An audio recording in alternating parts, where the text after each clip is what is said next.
Okay. Show me. Ladies and gentlemen, welcome to the Dutch SC channel. Thank you very much for tuning in for a video on this little action camera from Runcam. I hope it's in focus. See, I'm recording this review with this camera because I have two of them, as you can hopefully see, like so.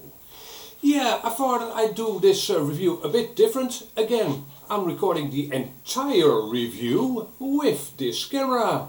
So throughout the entire review, you'll be able to see the performance of this camera. But also, because of the update to this camera, as you probably know, it's an update to the black version, which was released in 2019. We now have an orange version in 2020, and one of the improvements to this camera is that it now has two audio recording levels. A normal audio recording level and an FPV, whatever that is, setting. Yeah, and basically the old one only had FPV setting with a low audio gain, audio recording gain. So yeah, that should improve things if you want to use this camera for well, narration or vlogging maybe. I'd only do that if you're in a pinch, but more on that in a few minutes. So yeah, new version of the Runcam 5. I was kind of expecting it to be called the Runcam 6, but I guess the update isn't big enough to call it a completely new version. It is called the Runcam 5 Orange. And it definitely has some significant upgrades apart from the sound level, but we'll get to that in a second. So at this moment you hear me narrating the video with the built-in microphone as well. I'm not using an external microphone somewhere in this room. So this is what you can record with the Runcam 5 Orange. And as a comparison, here is me talking into the camera with the settings set to FPV audio. So maybe you can't even hear what I'm saying at this point in the video. And okay, full review. Let's take a look at this camera close up. So, Runcam's brand new action camera cube thing. Old Runcam 5, new Runcam 5 Orange, and their size is identical. Yeah, I think it's identical. Front side, a lens, and that looks identical. On one side we've got this sliding door. SD card up to 64 gigabytes. And you got a little punch hole in the new one and the old one. You can use that to reset the camera. I've never had to, but you can use, for instance, a sim tool to press down in that little hole. You'll feel a little click, and that'll reset your camera if it's frozen. This door does not make the camera waterproof, by the way. Maybe a little bit splash proof, but these are definitely not underwater cameras. Back side of the cameras is identical. You've got 4 screws. These cameras are not intended to be serviced by yourself, basically. You could hypothetically change out the batteries yourself, but well, I've never tried, so I don't know. On this side we've got, on the old one, a micro USB port, and on the new one also a micro USB port. Now, in 2019 this should have been a USB-C port, but definitely in 2020 this should have been a USB-C port. Imagine going on holiday, you take a cable for your phone with you, which will probably be a USB-C cable, and well, for your camera you'll have to slog along another cable. This isn't necessary anymore.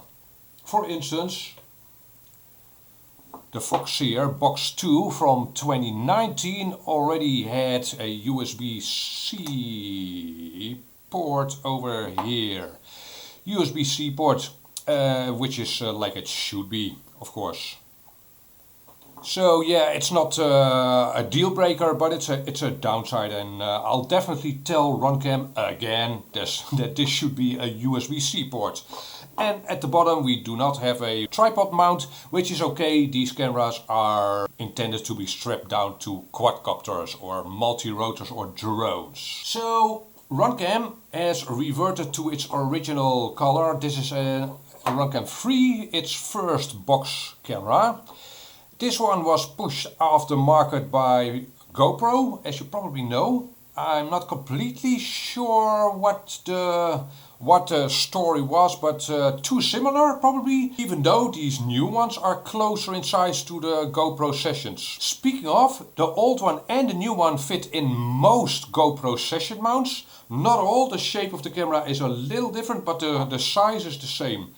See, these fillets, these edges are a little more angular on the Runcam cameras than on the GoPro cameras. That makes these cameras fit in most GoPro Session mounts, but not all. For instance, the iFlight Session mounts, these cameras fit in perfectly, but I've had mounts in which these cameras wobble around a little, just so you know. Alright, the price of these cameras is exactly the same, by the way. Despite what Banggood says, these are approximately 95 euros, approximately $100. So what do you get for your money? Obviously the camera. You get 2 straps, and these are actually nice straps, stitched, metal buckle and anti-slip. These are a lot, and the Runcam logo, these are a lot better than the ones that came with the old one. These are usable, but narrow plastic buckle, and yeah, they do have some anti-slip. These are usable to strap down a camera, but the new ones I'd actually use to strap down my batteries with. Very nice straps, thank you very much. You get a short USB to USB micro, and it's a nice and flat cable, but yeah, should have been USB-C.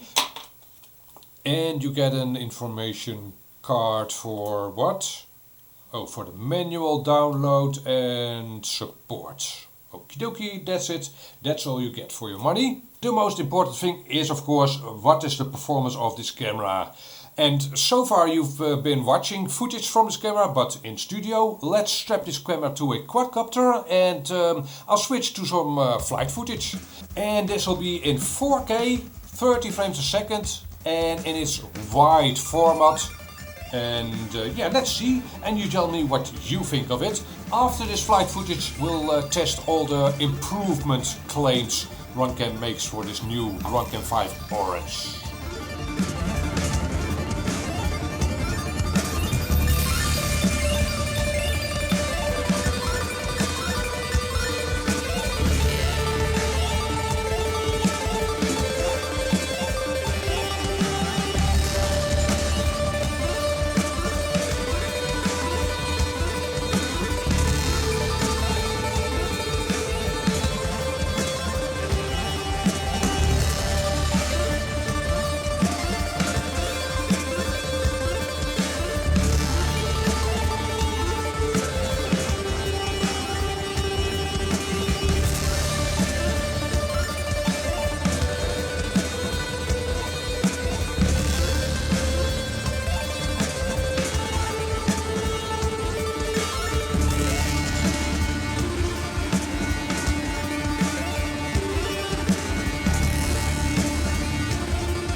Alright guys, you tell me what you think. What do you think of this flight footage and the footage this Runcam 5 Orange shoots? In my mind, so my impression of the flight footage I get from this camera is for a $100 camera, it's pretty decent. And actually better than I had expected maybe. Yeah, especially the higher bitrate, and we'll get to that in a second. You can definitely see that the JPEG compression of this new orange version of the Runcam 5 is lower. So yeah, I'm always cringed by the JPEG compression of lower end cameras. That's definitely better in this orange version of the Runcam 5. So if you are flying in challenging conditions, low light or lower light, then this Runcam 5 Orange will definitely serve you better. One other observation with this new version is that the saturation is a little lower. So that might come down to personal taste. Most people, I think, will like a little higher saturation better. But yeah, you can also always do that post-processing or in the settings of the camera, obviously. So at the launch of this new orange version of the Runcam 5, Runcam had some claims about its improvements. So the first one is 2 audio settings. And that's a pretty clear advantage or improvement opposed to the previous version of the Runcam 5. This one has 1 audio setting, and in that audio setting you can definitely not record narration such I am doing right now. Remember, I am recording this here video with a Runcam 5 Orange. So yeah, this one can only record FPV sound, I guess. This one has 2 audio settings and that works. And definitely an improvement. Again, if you are in a pinch, if you only have this camera with you and you want to record some vlogging, some narration, it'll help you out. It'll get the job done. There are better cameras for vlogging, but again, if this is the only camera you have at hand, it'll get the job done. The second improvement this orange version has over the previous Runcam 5 black, let's call it the black version, is the flat color setting, the flat color space setting. And I've actually done a couple of videos on that, demonstration videos if you will. I'll have a link to one of them in the top right corner of your screen, and that is definitely an improvement. I'd say that this flat profile setting of the GoPro 5 Orange is not as aggressive as for instance the GoPro Sessions, their Pro Tune setting. So the flat captures with this Runcam camera can still look pretty okay, whereas if you'd record a video in Pro Tune with a GoPro camera, it looks very flat, but there's an advantage to that. It's easier or better to edit. So yeah, it's a somewhere in between setting. And is it an improvement? Yeah, it makes things easier. You can simply show the camera that QR code with the flat setting and you're done. Pretty easy, you don't have to go through all the settings, saturation lower, contrast lower and such. So it definitely makes life easier. Then the higher bitrate of the orange version of the Runcam 5, and there's no debate about that, I think. The old version, the black version, came down to approximately 50 megabits in most resolutions. That's its highest output bitrate. And the new one gets to slightly over 60 megabits. It depends a little on the resolution you pick, but yeah, it's definitely an improvement and you can see the improvement in your footage. You probably won't see it in easy circumstances like on a sunny day, but if you are flying through forests, you'll definitely see the difference between the bitrate of this new version and the old one. And also, Runcam claims that this new version can read the QR codes, these QR codes with which you can set the camera up. This one should be able to read them more easily for some reason. And I actually have never found the old one to struggle reading these QR codes. Yeah, so I'm not even sure if it's better or worse. I've personally never had any problem reading these QR codes, not with the old one and obviously not with the new one. So yeah, I guess, in fact, I love this setup method. I'll get to that in a second. So yeah, it works and it still works. Then the next improvement of this Runcam 5 Orange is its battery management. And it's hard to measure, but I can definitely sense that if, for instance, if I charge both of these cameras and put them away for, say, 2 weeks or 3 weeks, I can then still use the new one, and the old one, in most cases, the battery will be dead. Let's check actually, is this battery dead? The battery is dead. I'm not sure when I last used this camera, but not all that long ago. I have heard people say that theirs didn't last more than a couple of days. Mine aren't that bad, but again, if I charge this camera and put it away for a couple of weeks, I'm pretty sure to find it dead. With the new one, yeah, in most cases I don't have to charge the camera before I take it out for a flight. So that's definitely an improvement of this new version. Makes it a lot more convenient a camera. And then the last improvement Runcam states for this new orange version is the better stabilization. Now I'll do a side-by-side comparison between these two cameras. Obviously with this one with the stabilization. Did this one actually have stabilization? I'm not even sure. I actually never use stabilization in these cameras. Yeah, but maybe you are interested in it. I'll have a side-by-side with stabilization on and off for you, and I'll include that in the upper right corner, a link to that. And you'll also find it in my playlist with action camera reviews. Alright guys, let's wrap this review up with some pros and cons. So let's start with the cons of this camera. There's no convenient way to strip an ND filter or shades basically to this camera. If you have a look at a GoPro camera, you can basically replace the frontal lens with an ND filter. And there are all kinds of ND filters which you can slot onto this front. And yeah, the front of the Runcams is completely, well, there's no ridge or anything to which you can strap an ND filter. So that's definitely a downside. I do have a mount for this camera on my quadcopter in which I can somewhat place an ND filter, but it's not ideal. So that's definitely something to keep in mind, especially if you live in a very sunny climate. You will probably want to use an ND filter, and there's no easy way to add an ND filter to this camera. Second thing, 2.7K can't be done in 30 frames a second. I do very much hope that Runcam adds that feature or that resolution or that running mode. If you want to capture speed, flight footage, it's best in most cases to do that at 30 frames a second or maybe even 24. But well, let's not ask for the moon here. 30 frames a second in every resolution should be a possibility basically. So yeah, that's a downside of this camera at this point in time. Then some people might prefer setting up their camera via Wi-Fi. A lot of other cameras can be set up via Wi-Fi.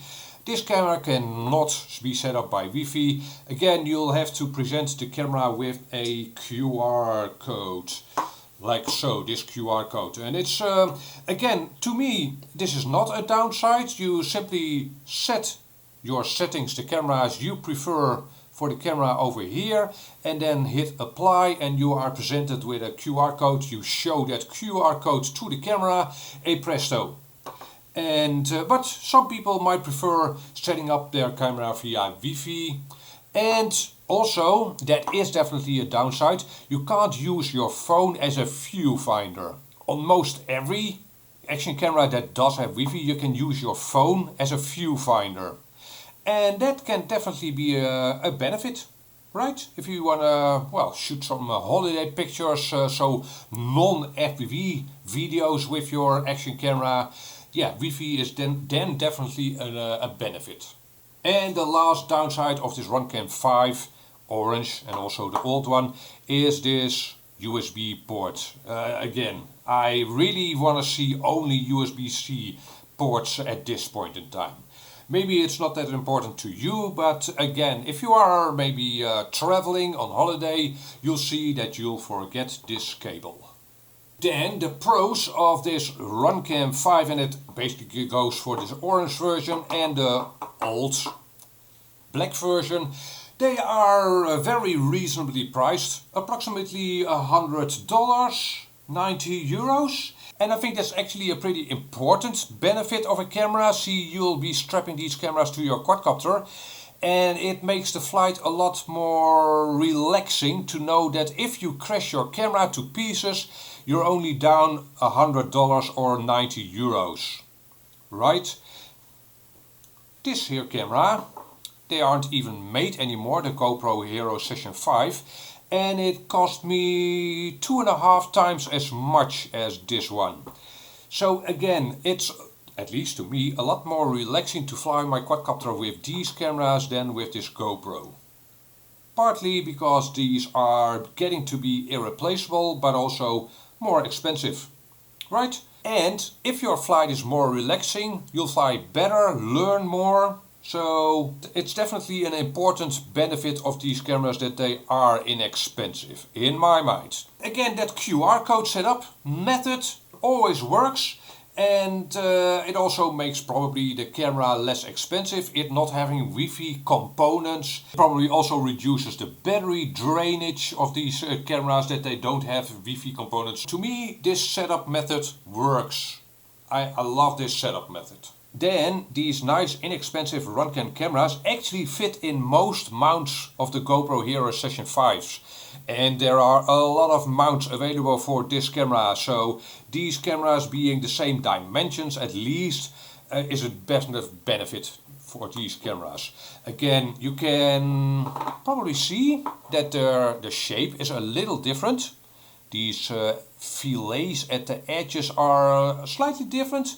But again, in most cases, this camera will fit in mounts meant for the GoPro Hero Session 5 and 4.